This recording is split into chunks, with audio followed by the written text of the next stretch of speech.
Yamaha has a slew of new trademarks which keep getting my imagination running. The last one being RW700 Explorer. But there's a whole slew of other RW trademarks that we're going to discuss today. But first, let's throw a leg over the baby Ninja. If you guys are excited for new Yamaha, a whole new lineup of Yamaha, smash that like button. In order for there to be a whole new lineup of Yamahas with a new naming, there has to be a hole in their current lineup. So before I hypothesize what RW could mean or any of that, or what, what kind of successor we could see here potentially, it comes down to what is Yamaha missing in their lineup, and the answer is going to be what I think is either dual sports and or should be good, and or like adventure bikes, or both.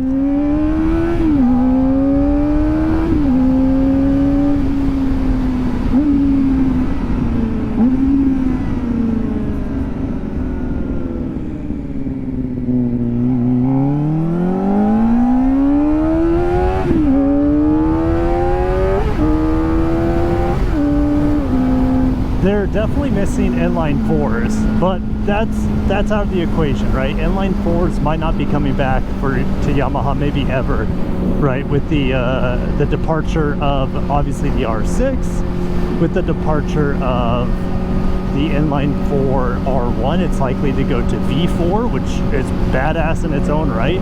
Yamaha, which used to have the WR250R, it doesn't have that anymore, and in fact, they just canceled one of their two dual sports, and that is the XT250. That bike has been around for a long time, the XT250, and it's just not that competitive, to be honest, compared to some other offerings out there. And then you have the old train or old tractor, like, it's not train, it doesn't pull like a train, but you have the old tractor like TW200. And that shares the W in the naming like the new RW does, okay? So the TW is now the only dual sport left in the lineup. You have, the crossover model, which is a Tenere, which is kind of an adventure bike for sure. But I have a theory about what could happen with the Tenere, all right? The Super Tenere is gone. And so now we're left with the Tenere 700. And the Tenere 700 might get a rename. This is just my thoughts. Tenere 700 might be rebadged to the RW. That's a possibility, okay? The Tenere should be the flagship of Yamaha's, off-roady scene. And right now it kind of is. They kind of also throw it in as a sport touring sort of motorcycle, along with the CP3 derived MT09 cruiser, the FJ09, something like that. I already forget what it's called. And then they have the FJR, I think, unless they discontinue the FJR, I wouldn't be surprised. FJR might be that and the R1 are the last inline 4 motorcycles in their lineup.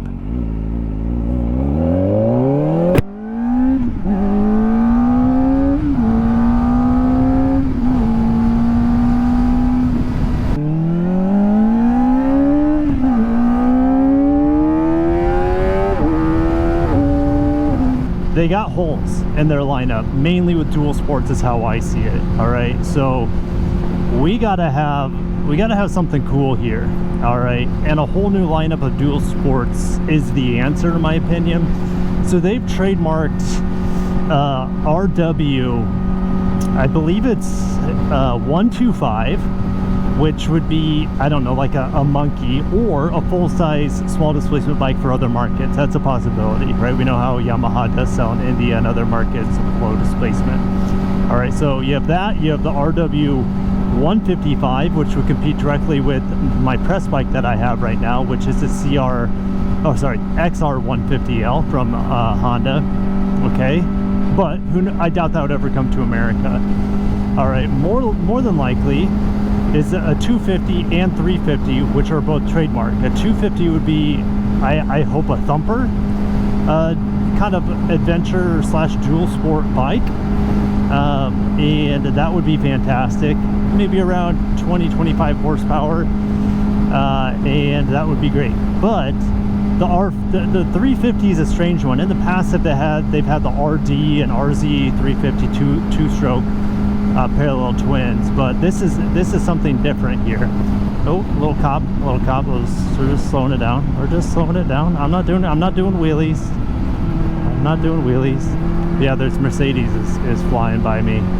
But RD and RZ, those are gone, and RD stood for race developed. So what does RW stand for? Well, RD was race developed. TW was like trailway. So do we have like a mix between racing trail? I don't know if that makes any sense. Or raceway. It's not going to be a raceway, but I don't know. It's got to stand for something. Rocky way, Rocky, I don't know. Now, it's entirely possible that it has nothing to do with adventure bikes or dual sports, and that's entirely possible. I just don't see how it would fit up in their lineup, right? So a 350 could be possibly boring out a little bit more their R3's engine, which I think is like a 321 cc, something like that, parallel twin. That could definitely find its way into a dual sport or adventure side of bike, similar to like the Himalayan 450. I think it would compete well with the Himalayan 450 and maybe the KTM 390 Adventure or whatever that is. I think that'd be a fun Yamaha a 350 model parallel twin with around, let's say, 40 horsepower, something like that. You know, the 700 is obviously the CP2 engine, and that already exists in the Tenere. So unless they rename the Tenere or just come out with something that is very much like the Tenere but don't call it that and make it more focused towards off-roading or adventure, it's possible. Now in Europe they had a Tenere Explorer model, and again, keep in mind that the new trademark does say RW Explorer, okay, which sounds like an adventure bike to me, dual sport. So you had the Tenere 700 Explorer model, which had a lower seat height. The suspension was a little bit lower, and it was a base model that sat underneath the standard Tenere. So it could. So the Explorer models, if you want to think about it this way, and Kawasaki's kind of doing this with the Sherpa, as well as the bigger suspension travel version of the Sherpa, which they don't call the Sherpa. It's really confusing. It's the same bike. It's a KLX 230, but Kawasaki could be calling the Explorer variants of their dual sport lineup the ones that have a lower like a lower seat height and less suspension travel. That's entirely possible. Or Explorer could just mean the adventure focused variant of those dual sports. That makes more sense to me. You have this RW lineup, which are dual sports, and then you have the Explorer variant of them, which maybe comes with a bigger tank and maybe a little bit lower suspension, or maybe it comes with a little bit more fairing if you look at the CRF Rally, right? I think the RW Explorers would be their version of a KTM Adventure or a CRF Rally. Let me know if you guys agree with that. That's just what I believe. Only time will tell. You know, the RW Trademarks, oh, that's a nice backfire, I think. I have earplugs in, so it didn't sound right from that Corvette. But these trademarks for RW have been around. They've been around for about a year, and the Explorer one is the new one added on to the end of the RW lineup. So me personally, I would be most excited for an RW 350, probably most likely RW 250. Again, I don't know if both of those would have a place in the market. I think they absolutely would if one has 20-25 horsepower, the other one has 40 horsepower, and they're about $2,000 a piece, or sorry, $2,000 separates them. And there doesn't need to be Explorer variants of each of them. If one, you know, the 250 RW is a replacement for the XT250, that makes sense. Just keep that the affordable dual sport, and then you could have the RW 350 dual sport, and then the gosh, it's so hard for me to get it out, RW 350 Explorer as more of the adventure focused model with a larger gas tank and a different fairings and stuff, and maybe a windscreen, a little fly screen on the Explorer models. That's just my thought. I'm really excited for what Yamaha does unveil with this lineup of RWs. Dual sport. What do you think I'm wrong? Do you think RW could be maybe some classic styled bikes, maybe some naked bikes that are classically styled, and maybe the Explorer version is like a scrambler variant of them? That's entirely possible. I don't see it being necessary in Yamaha's lineup, because they already have the XSRs, right? And if it would just be kind of overlapping at that point. So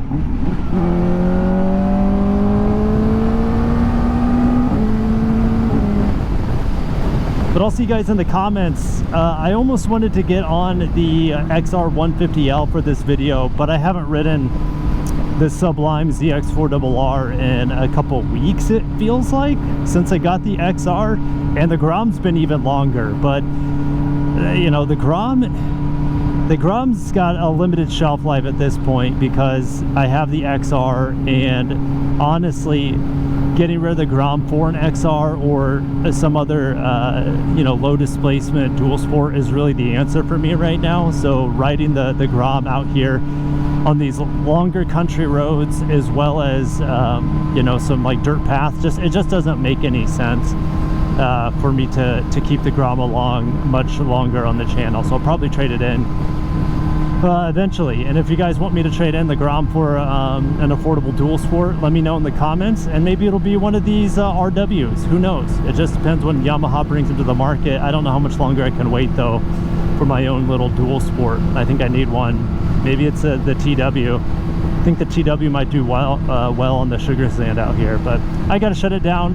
Have a great day, guys, and stay locked in on the channel. Subscribe, because if there's fun things to talk about in the motorcycle segment, I try to carve out time during my busy schedule between having a bunch of kids and also my main job, which is reviewing cars on YouTube. So if you guys enjoy this content and enjoy motorcycle news updates, make sure to subscribe for more. And I'll see you guys in the next one. Be safe out there, ride safe, drive safe, whatever you do. Have a great day, and I'll catch you in the next one. Peace.